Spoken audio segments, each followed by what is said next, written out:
রাসূল সাল্লাল্লাহু আলাইহি ওয়াসাল্লাম যাদেরকে ভালোবাসা মহব্বত করা ফরজ করে দিয়েছেন আল্লাহ, যাদেরকে আপনি যদি অস্বীকার করেন, আপনি যদি আহলে বায়াতে রাসূল সাল্লাল্লাহু আলাইহি ওয়াসাল্লামকে যদি ঘৃণা করেন, আপনার ইবাদত, আপনার বান্দেগী, আপনার নামাজ, আপনার রোজা, আপনার যত জীবনের ভালো আমল থাকুক না কেন, এগুলো বরবাদ হতে এক সেকেন্ড সময় লাগবে না।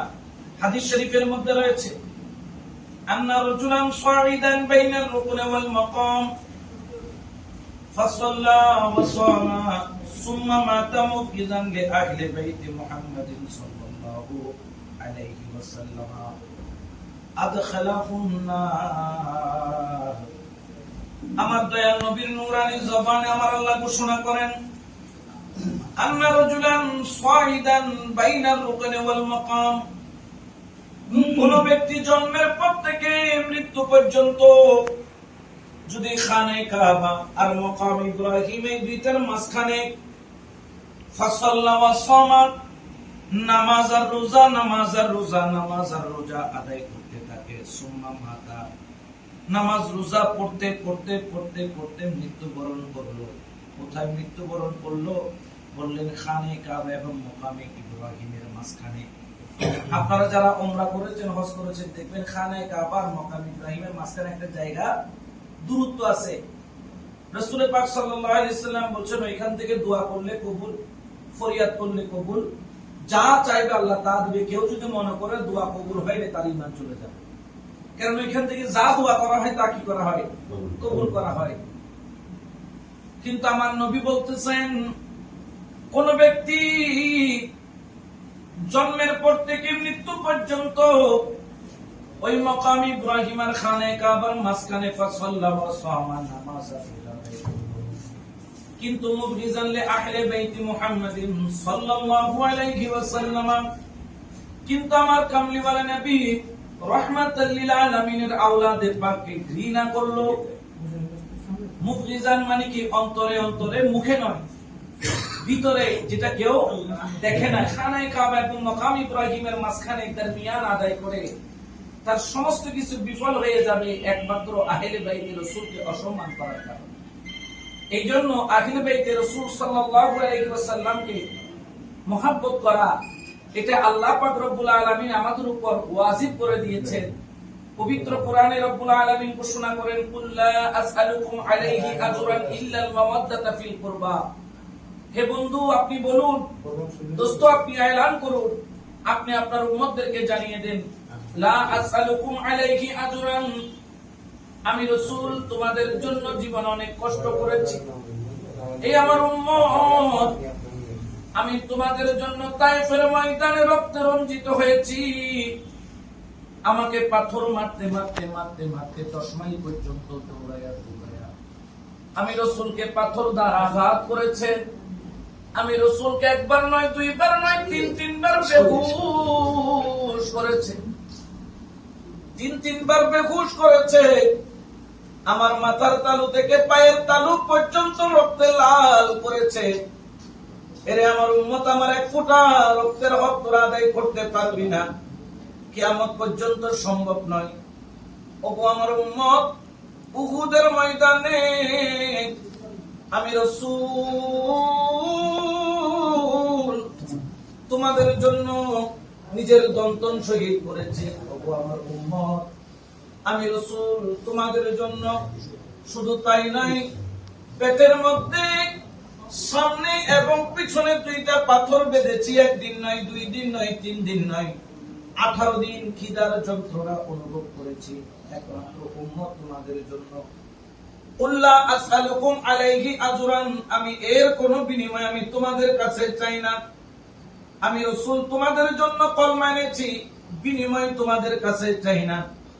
আমি রাসূল তোমাদের জন্য আল্লাহর দরবারে মেরাজের রাতে গিয়ে পঞ্জেগানা নামাজ এনেছি। আমি রাসূল তার বিনিময় তোমাদের কাছে চাই না।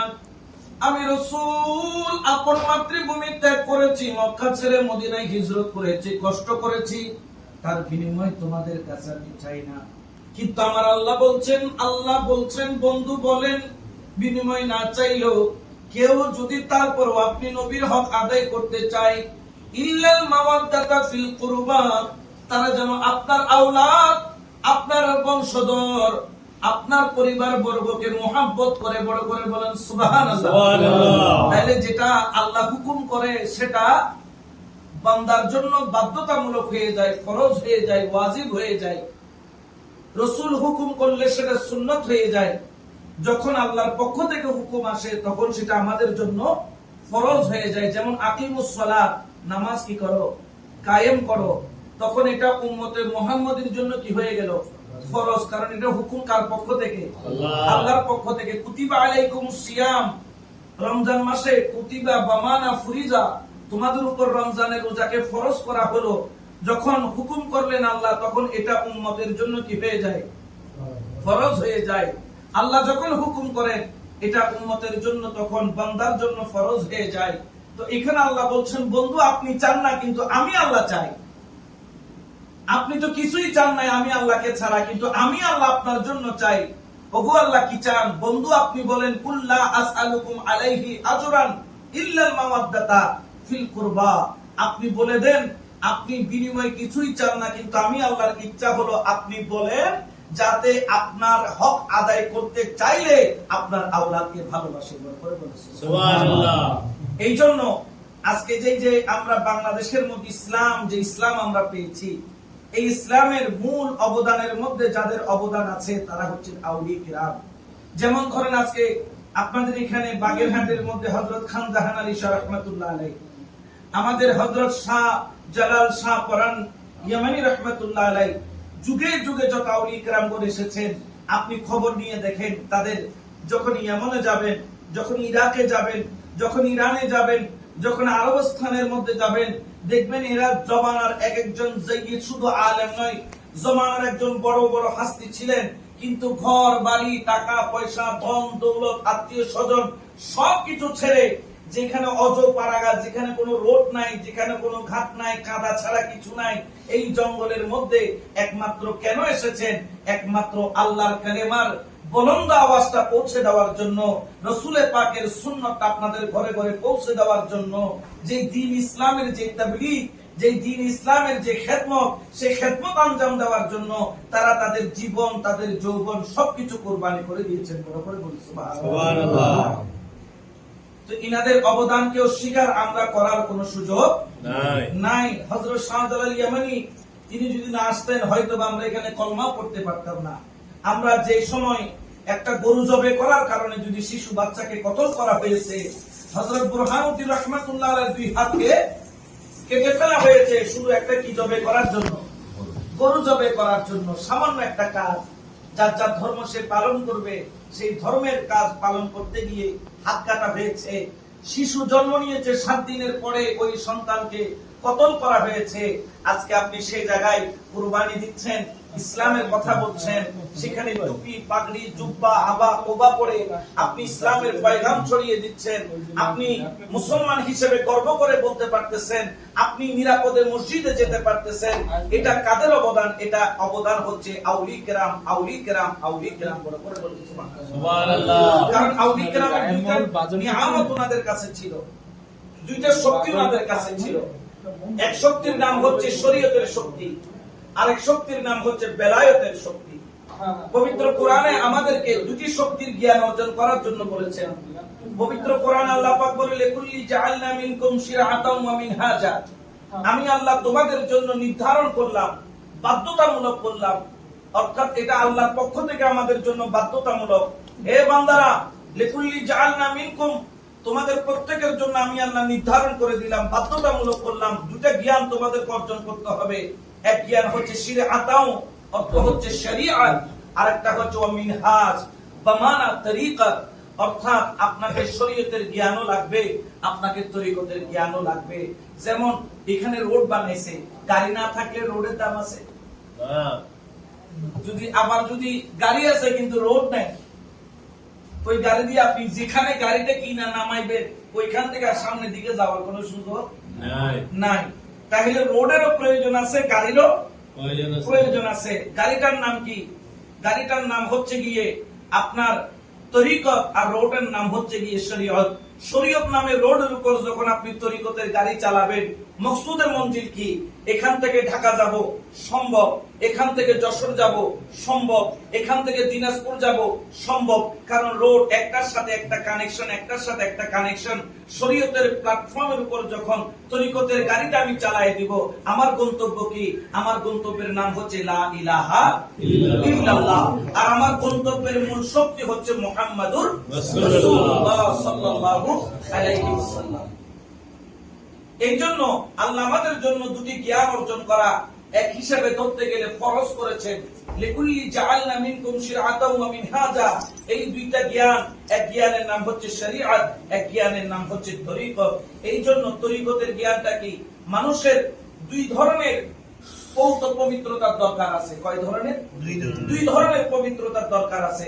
যেমন একটু আগে আমি নামাজ পড়লাম, মাগরিবের নামাজ, হযরতের আমাদের সম্মানিত ইমাম, সম্মানিত নায়েবী ইমাম যিনি আছেন, ওনার কিছুক্ষণ খুতবা শুনলাম, বয়ান শুনলাম, হৃদয় শান্ত হয়ে গেল। সুন্দর উনি বয়ান দিলেন। আমি খুব কম জায়গায় এরকম দেখেছি যে আজানের পরে যে 2-4 মিনিট টাইম থাকে, এখানেও যে মানুষকে কিছু কথাবার্তা কোরআন সুন্নাহর আলোকে যে হাদিয়া করা যায়, পেশ করা যায়, এটা খুব কম জায়গায় দেখেছি। আল্লাহ পাক ওনার হায়াতের মধ্যে হায়াতে দিয়ে বরকত করুন, আমিন। তো এগুলা হচ্ছে ইসলামের খেদমত। সুযোগ পেয়ে ইসলামটাকে আল্লাহ রাসূল বলেছেন খেজুর গাছের মতো, যার গোড়া থেকে আগা পর্যন্ত কোনো কিছু ফেলার মতো নাই। তো যাই হোক, এই জন্য আমাদেরকে খেয়াল রাখতে হবে শরীয়তের জ্ঞান এবং তরিকতের জ্ঞান, এই দুইটা জ্ঞান আমাদের প্রয়োজন আছে। যেমন আমি মসজিদে গিয়েছি, যাওয়ার আগে ওযু করেছি।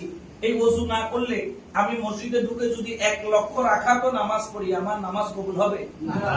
হয়তো আমি ঢুকে গেছি, ইমাম সাহেবও জানেন না, মুয়াজ্জিনও জানেন না, আমার ওযু নাই, কিন্তু আমি যদি এখানে যদি নামাজের উপর নামাজ পড়ি, সিজদা দিতে দিতে যদি সুবহান রাব্বিয়াল আলা 1 লক্ষ একবার কইরাও যদি পড়ি, কোনো কাজ হবে? এখন এটা কেন বলতেছে? তুমি আগে তাহারাত, পবিত্রতা অর্জন করো।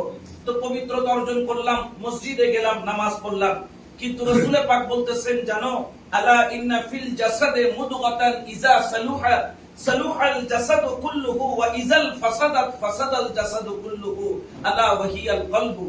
এটা আমরা আলিম পরীক্ষার মধ্যে হাদিসটা আসছিল, এইজন্য এটা মুখস্থ হয়ে গেছে। আমার রাসূল পাক সাল্লাল্লাহু আলাইহি ওয়াসাল্লাম বলছেন, আলা ইন্না ফিল জাসাদে মুদগাতান, হে আমার উম্মতেরা, তোমার শরীরে এক টুকরা গোশত আছে, গোশতের একটা লোতড়া, একটা খন্ড আছে তোমার শরীরে। ইজা সালুহা, যদি গোশতের টুকরাটা যদি পবিত্র হয়, সালুহাল জাসাদু কুল্লুহু, তোমার মাথার তালু থেকে পায়ের তালু পর্যন্ত পবিত্র। ওয়া ইজাল ফাসাদাত, যদি গোশতের টুকরাটা নাপাক হয়, ফাসাদাল জাসাদু কুল্লুহু, তুমি ওয়াসার পানি দিয়ে ওযু করো, আর তুমি নদীর পানি দিয়ে ওযু করো, তুমি পুষ্কুরির পানি দিয়ে ওযু করো, তুমি হিমালয়ের পানি দিয়ে ওযু করো, তুমি মিনারেল ওয়াটার দিয়ে ওযু করো, তোমার উপর থেকে নিচ পর্যন্ত পুরাই অপবিত্র, পুরাই অপবিত্র, পুরাই অপবিত্র। রাসূল পাকের কথা শুনে সাহাবারা অবাক হয়ে গেলেন। তখন রাসূল পাক সবার আবার এই কথা বলার পরে আবার সবাইকে তিনি ভেঙে দিচ্ছেন, আমি কি তোমাদেরকে বলবো না গোশতের টুকরার নাম কি? ইয়া রাসূলুল্লাহ, আমরা তো জানার জন্য আগ্রহ। রাসূল পাক বললেন, আলা ওয়াহিয়াল কলবু, ওই গোশতের টুকরার নাম হচ্ছে কলব। বড় করে বলো সুবহানাল্লাহ। তাহলে আমরা এতদিন শুনে আসছি যে ওযু করলে মানুষ পবিত্র হয়, কিন্তু আমার রাসূল বলছেন যদি একটা গোশতের টুকরা পবিত্র না হয়, তোমার মাথার তালু থেকে পায়ের তালু পর্যন্ত পবিত্র করা সম্ভব নয়। ওই গোশতের টুকরার নাম হচ্ছে কলব। এখন বোঝা গেল যে কলম নামের একটা জিনিস আছে, জায়গা আছে, যেটা পবিত্র করার দরকার আছে। এখন এইটা আমরা কিভাবে পবিত্র করব? এই গোশতের টুকরাটাকে পবিত্র করার মাধ্যম কি? আমরা তো পবিত্র যখন হুজুর যখন শিক্ষা দিলেন, আজকে হুজুর ফরজ বললেন 4টা, আমরা সেগুলো শুনলাম, আমরা ওযু বানাইলাম, পবিত্র হলাম। হুজুর এখন কি আমরা কি সিনা কেটে কলব বের করব? বলে না না, সিনা কেটে কলব বের করার দরকার নাই। কলব পরিষ্কার করারও কিছু পানি আছে, কলব পরিষ্কার করারও কিছু জরিয়া আছে, কলব পরিষ্কার করারও কিছু মাধ্যম আছে। শরীয়তের আলেমের কাছে গেলে শরীয়তের জ্ঞান পাওয়া যায়, বাহ্যিক জ্ঞান পাওয়া যায়। ওনার কাছে গেলেন, হুজুর আমি দাড়ি রাখবো, হুজুর বলবে 1 মুষ্টি তুমি দাড়ি রাখো। 1 মুষ্টি দাড়ি রাখা এটা কি? সুন্নাত, এটা সুন্নাত।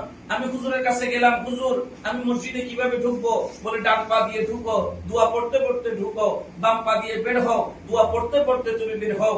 যখন বাথরুমে যাব আগে দিব কি? বাম পা, বের হইতে দিব ডান পা। এগুলা হচ্ছে শরীয়তের জ্ঞান, যেগুলা আলেম ওলামারা দিয়ে থাকেন। ইনাদের জন্য, এই জন্য ইনারা হচ্ছেন শরীয়তের পিএইচডি করা ডাক্তার, শরীয়তের এক একজন ডাক্তার। কিন্তু ওই ভিতরের বস্তু যেটাকে পবিত্র না করলে আপনার মাথার তালু থেকে পায়ের তালু পর্যন্ত পবিত্র হবে না। ওই গোস্তের টুকরাটা পবিত্র করারও কিছু ডাক্তার আছে, যাদেরকে বলা হয় তাবিবুল কলব, কলবের ডাক্তার। তারা কারা? তারা হচ্ছেন আল্লাহ পাক রব্বুল আলামিন যাদেরকে একটি ক্ষমতা দিয়েছেন। কোন ক্ষমতা? আমার আল্লাহ পাক পবিত্র কোরআনে পাকে ঘোষণা করেন, সূরা কাহাফের 64 নম্বর আয়াত, ফাওয়াজাদা আবদাম মিন ইবাদিনা আতাইনাহু রাহমাতাম মিন ইনদিনা ওয়া আল্লামনাহু মিন লাদুন্না ইলমা। এই দুনিয়ার মানুষ, যতগুলা মানুষ দেখতেছো, এগুলাকে সবাইকে তোমাদের মতো মনে করিও না। সবচেয়ে তোমার সাধারণ মানুষ তা নয়।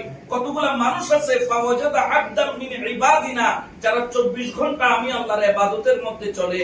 আতাইনাহু রাহমাতাম মিন ইনদিনা, যাকে আমি আল্লাহ একটা স্পেশাল রহমত দান করেছি, সার্টিফিকেট দান করেছি, একটা লকব দান করেছি, নিয়ামত দান করেছি, রহমত দান করেছি। সেই রহমতের নাম কি? আতাইনাহু রাহমাতাম মিন ইনদিনা। এই রহমত পৃথিবীর কোন পাঠশালায় পাওয়া যায় না, একমাত্র দিয়ে থাকেন কে? আল্লাহ। মিন ইনদিনা, আল্লাহ বলেছে আমার পক্ষ থেকে আমি দিছি। এটা তুমি কোথাও পাবা না, একমাত্র আমি আল্লাহ যাকে ভালো লাগে তাকে দান করি। মিন ইনদিনা ওয়া আল্লামনাহু মিন লাদুন্না ইলমা। ওই জ্ঞানের নাম হচ্ছে মিন লাদুন্না ইলমা, বামানা ইলমে লাদুন্নি। বড় করে বলো সুবহানাল্লাহ। এই ইলমে লাদুন্নির জ্ঞান যখন মানুষের ভিতরে আসে, তখন তার কলবটা জাগৃত হয়। এই কলবের সাথে আবার একটি টাওয়ার আছে, মানুষের মাথার উপর একটা আখফা লতিফা আছে। আপনার কলব হচ্ছে আপনার বাম দিকে সিন আর 2 আঙ্গুল নিচে, আর আপনার আখফা লতিফা হচ্ছে মাথার তালুতে। দেখবেন ছোট বাচ্চা যখন জন্ম নেয় তার মাথার এই অংশটা কি থাকে? নরম থাকে। এটা কি করে? লাফায়। এটা লাফায় না, এটা আল্লাহ জিকির করে। এটা একটা লতিফা, এটা একটা লতিফা। যেমন মোবাইলের সাথে টাওয়ারের কানেকশন হলে যেখানে মন চায় সেখানে কি দেওয়া যায়? কল দেওয়া যায়। এই কলব হচ্ছে আপনার মোবাইল, এই আখফা লতিফা হচ্ছে আপনার টাওয়ার। যেই কলব আর আখফা লতিফার এই টাওয়ারের সাথে যদি সম্পর্ক হয়ে যায়, তখন মওলার সাথে ইলহাম হয়ে যায়, মওলার সাথে বান্দার একটা কানেকশন হয়ে যায়। বড় করে বলি সুবহানাল্লাহ। এই জন্য আল্লাহ পাক আমাদেরকে বলতেছেন পবিত্র কোরআনে পাকের মধ্যে, ইয়া আইয়ুহাল্লাযীনা আমানু তাকুল্লাহা ওয়া কুনু মা'আস সাদিকিন। হে ঈমানদারগণ, তোমরা আল্লাহকে ভয় করো, তাকওয়া অর্জন করো, ওয়া কুনু মা'আস সাদিকিন।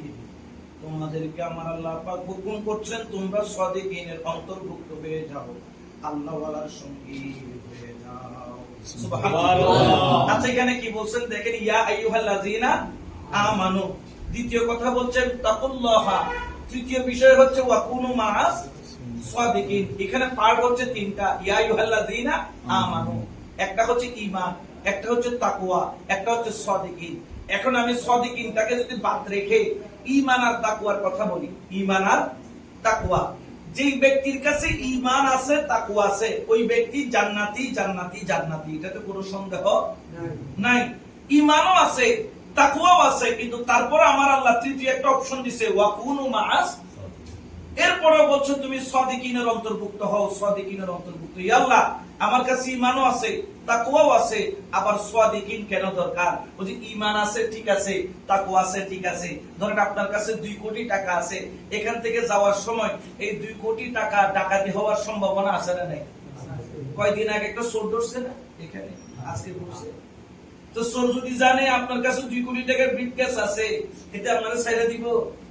এতে সার্ভারে সে কোনায় বসে থাকবে, বৈশা আস্তে করে আপনার 2 কোটি টাকা নিয়ে এসে চপ্পট দিবে। একটু আগে ছিলেন কোটিপতি, চোর যখন সব টাকা হাতায় দিব তখন হবেন 0 কোটি, মানে আর কোনো কিছু নাই।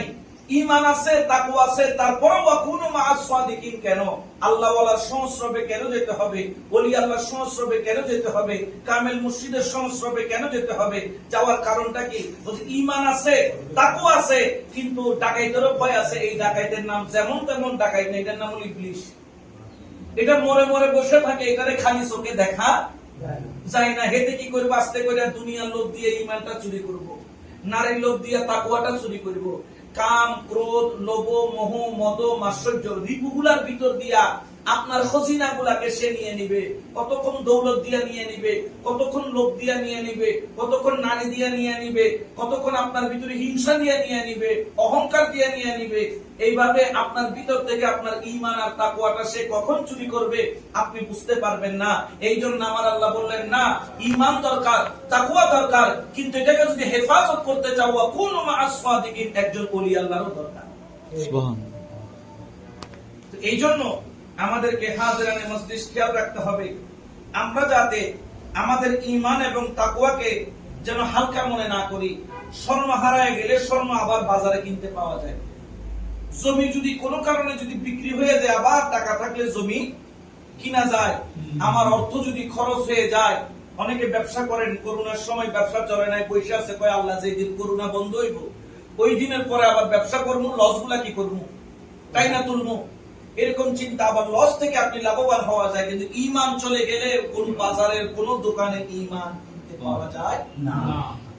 এই জন্য যুগে যুগে আওলাদ রাসূল বা আউলি কিরামের সংস্রবে থাকা, এটা আমাদের জন্য নিরাপদ। কেমন নিরাপদ?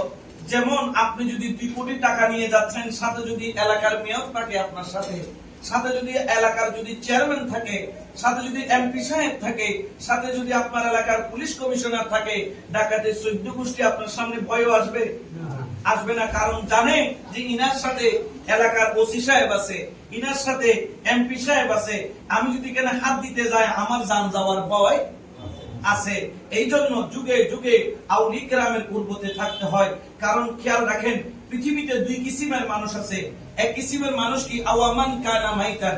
আল্লাহ পাক আমাদেরকে বলছেন আসলে তোমরা সবাই হলা মরা। এখানে আমরা যারা আছি আমরা কি মরা না জিন্দা? জিন্দা, কিন্তু আল্লাহ কয় আমরা মরা। এখন আমাকে কথা ঠিক না আল্লাহটা ঠিক? তো আল্লাহ আমাদেরকে মরা কেন বললা? আওয়ামান কানা মাইতান, আসলে তোমরা সবাই ছিলে কি মরা। আল্লাহ আমাদেরকে মরা কেন বললা? ওদের যার কলব মরা সে জিন্দা থাকতেও মরা। আহইয়াইনাহু, কিন্তু কিছু মানুষ আছে যাদের কলবকে আমি আল্লাহ কি করেছি? জিন্দা করেছি। শুধু তাই নাই, ওয়াজআলনা লাহু নূরান ইয়ামশি বিহি ফিন নাস, শুধু জিন্দা করছি তা নয়, আমি তাদেরকে একটা ওই জিন্দা করার সাথে সাথে একটা নূর দান করেছি। সে যেখানে যায় ওই নূর সেখানে যায়। সে বাজারে গেলে নূরটা বাজারে যায়, সে ঘরে গেলে নূরটা ঘরে যায়, সে যখন কবরে যায় ওই নূরটাও তার কবরে যায়, সে যখন হাসরে দাঁড়ায় ওই নূর নিয়ে দাঁড়ায়। এই জন্য আমার আল্লাহ বলেন কিছু মানুষ আছে কিয়ামতের ময়দানে যাদের জন্য আল্লাহ একটা মঞ্চ বানাবেন। কিসের মঞ্চ? নূরের মঞ্চ। একটা চেয়ার দিবেন। কিসের চেয়ার? নূরের চেয়ার। এই নূরের মঞ্চে, নূরের চেয়ারে আল্লাহ কাদেরকে বসাবেন? কতগুলো আল্লাহ নূরের হকদার ব্যক্তিকে বসাবেন, যাদের চেহারা নূরের আলোক বর্তিকার মতো হবে, এবং জিজ্ঞেস করবে আমরা আপনারা সবাই বলবো আল্লাহ এরা কারা? এরা কি আম্বিয়া? আল্লাহ বলবেন ওয়ালা আম্বিয়াও, এরা কোনো আম্বিয়া নয়। আল্লাহ মনে হয় এরা সুহাদা? আল্লাহ বলবেন না, এরা সুহাদাও নয়। আল্লাহ যাদেরকে নূরের মঞ্চ, নূরের চেয়ার, নূরের আলোক বর্তিকা বানাইয়া চেয়ারের মধ্যে বসাইয়া আমাদেরকে দেখাইতেছো, আল্লাহ তাহলে এরা কারা? তখন আল্লাহ পাক এই আয়াতে কারিমা তেলাওয়াত করবেন, আলা ইন্না আউলিয়াল্লাহি লা খাউফুন আলাইহিম ওয়া লা হুম ইয়াহজানুন। শোনো, আমি যে ওয়াদা করেছিলাম আমার ওলিদের দুনিয়াতেও কোনো ভয় নাই, আমার ওলিদের আখিরাতেও কোনো ভয় নাই। দুনিয়াতে তো তোমরা দেখছো তাদের ভয় নাই, আজকে আখিরাতে মঞ্চ বানাইয়া, নূরের চেয়ার বসাইয়া, নূরের পুতলা বানাইয়া তোমাদেরকে দেখাচ্ছি, দেখো আমার আউলিয়া যারা, আমার বন্ধু যারা, আমি আল্লাহর প্রেমিক যারা, মুত্তাকি যারা, ফরেজগার যারা, আমি আল্লাহকে ভয় করে যারা, তা দেখো কিয়ামতের ময়দানে নূরের মঞ্চে বসাইয়া দেখাচ্ছি, আখিরাতেও তাদের কোনো ভয় নাই। বড় করে বলে সুবহানাল্লাহ। এই জন্য আসুন আমরা মুসলমান, আমাদের মধ্যে অনেকে হয়তো বা আমরা এখানে অনেকে তাসাউফ তরিকাপন্থী আছি, অনেকে তরিকা বা তাসাউফ এটাকে অনেকে আছেন লাইক করেন না, পছন্দ করেন না। এটা অপছন্দ করার কোনো বিষয় নয়। একজন বললেন হুজুর আপনি যে পীর মানেন, ওলি মানেন, পীর বড়, ওলি বড় না আল্লাহ বড়? আমি তো খোদার কসম একমাত্র আল্লাহর সমকক্ষ হওয়ার মতো পৃথিবীতে কোনো শক্তি নাই। মালিক কে? আল্লাহ। খালেক কে? আল্লাহ। আমার আপনার দুনিয়াদারি আখিরাত সব কিছুর মালিক কে? তো আল্লাহ যদি মালিক হয় তাহলে এই ওলি বুজুর্গ এগুলার এখানে যাওয়ার কি দরকার? আমরা আসো এটা বুঝাই, এটা বোঝার জন্য মাস্টার ডিগ্রি পড়া লাগে না, এটা বোঝার জন্য আলেম হওয়া লাগে না, সাধারণ মানুষও বুঝে। ওষুধ দেওয়ার মালিকে আল্লাহ, ওষুধ থেকে ভালো করার মালিকে আল্লাহ। ওষুধ যখন হয় আমরা কি আল্লাহর কাছে যাই না ডাক্তারের কাছে? তো ডাক্তারের কাছে কেন যাই? ভালো কি আল্লাহ করতে পারে না? পারে। তো কেন যান ডাক্তারের কাছে? ডাক্তার হচ্ছে ওসিলা। বাস শেষ। তাহলে তোমার সাথে আর আমার কোনো ঝগড়া নাই, কোনো দূরত্ব। তুমিও যে মুসলমান, আমিও সেই মুসলমান। ওসিলা, দুনিয়াতে ওসিলা ছাড়া একটা কদম দেওয়া যাবে না। যেমন দুই কাঁধে দুইজন ফেরেশতা আছে, কিরামান কাতিবিন। এখন এরা খালি লেখে আর লেখে, একজন নেকি লেখে, একজন বদি লেখে। এখন যদি বলি এই নেকি বদি কি আল্লাহকে হিসাব রাখতে পারে না? পারে। তো দুই ম্যানেজার দেওয়ার দরকার কি? এটাই হলো ওসিলা, মাধ্যম। আপনি যখন মওতের সময় হবে, মওত দিবে কে? আল্লাহ। কিন্তু মওতের সময় কি আল্লাহ আসবেন না মালাকুল মওত আসবেন? তো মালাকুল মওত কেন? আল্লাহ কি মওত দিতে পারে না? পারে। এই মালাকুল মওত হচ্ছে ওসিলা। আপনি যখন দুনিয়াটা ধ্বংস করবেন আল্লাহ পাক, তখন ধ্বংস করার মালিককে। কিন্তু আল্লাহ বলছেন আল কারিআতু মাল কারিআ, বিকট একটা শব্দ হবে। শব্দটা করবেন কে? হযরত ইসরাফিল কি দিবেন? সিংহায় ফু দিবেন। তো ফু দিবেন কেন? ফু দেওয়া ছাড়া কি আল্লাহ ধ্বংস করতে পারে না? পারে। এটা হলো ওসিলা। আপনি যখন কবরে যাবেন, মালাকানে দুইজন ফেরেশতা আসবে, একটার নাম হচ্ছে মুনকির আর একটার নাম নকির। তো এনারা তিনটা সওয়াল জবাব করবেন, পাশ করলে পাশ, না হলে সর্বনাশ। এখন আমার কথা হইলো, আমি জান্নাতি না জাহান্নামী, এটা কি আল্লাহ জানে না? তো দুইটা ম্যানেজার কবরে কেন পাঠাইলো? এটার নামই হলো ওসিলা। কিয়ামতের ময়দানে একটা পাল্লা আছে, মিজান আছে না? এটার মধ্যে নেকি বদি কি করা হবে? ওজন করা হবে। এই নেকি বদি যখন ওজন করা হবে, আমার নেকি বদির হিসাব কি আল্লাহর কাছে নাই? আল্লাহ কি নেকি বদি হিসাব করতে আল্লাহর কাছে পাল্লা লাগে? লাগে না। তো পাল্লা দিল কেন? এটার নামই হচ্ছে ওসিলা। এই সহজ বিষয়, এটা যদি দূরত্ব আমাদের থেকে চলে যায় তাহলে মুসলমানরা সবাই কি হয়ে যাবে? এক। কারণ এখন মুসলমানরা ঐক্য হওয়াটা বড় ফরজ। কারণ বাতিল শক্তি যারা কাফের, মুশরিক, ইহুদি, নাসারা আমাদের ভিতরে, আমাদের ভাইয়ের মধ্যে ভাইয়ের ঝগড়া লাগিয়ে দিয়ে ফুরুকি মাসালা নিয়ে